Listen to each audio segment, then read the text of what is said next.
Doctor Warda کو اغوا کے 1 گھنٹے بعد ہی قتل کر دیا گیا تھا، پولیس کا انکشاف۔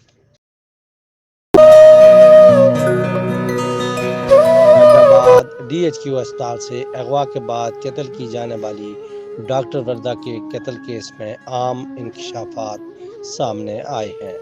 ڈاکٹر وردہ کو 4 دسمبر کو ہسپتال کے باہر سے اغوا کیا گیا تھا، جس کے 4 دن بعد ان کی لاش لڑی بنوٹا کے مقام سے ملی۔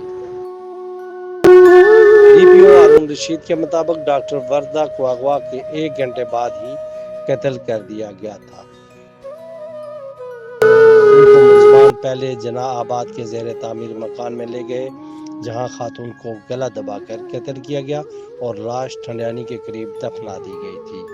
DPO نے بتایا کہ واردات میں استعمال ہونے والے دونوں گاڑیاں تحویل میں ہیں، جبکہ ڈاکٹر وردہ کی دوست، اس کے شوہر سمیت 4 ملزمان گرفتار ہیں۔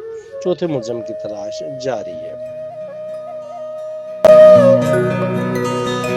ذرائع کے مطابق ڈاکٹر وردہ بیرون ملک روانگی کے وقت اپنے پاس موجود 67 تولہ سونے کے لیے پریشان تھی۔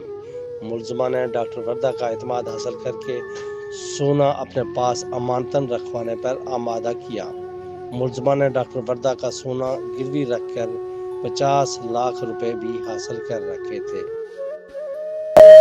ذرائع کا بتانا ہے کہ پولیس نے ڈاکٹر وردہ کی دوست، ملزمہ کے ملازم اور ایک سہولت کار کو گرفتار کر لیا ہے، تاہم مرکزی ملزم شمریز کی گرفتاری کے لیے متعدد مقامات پر چھاپے مارے جا رہے ہیں۔ شہادت نیوز کا YouTube چینل سبسکرائب اور فیس بک پیج فالو کیجیے۔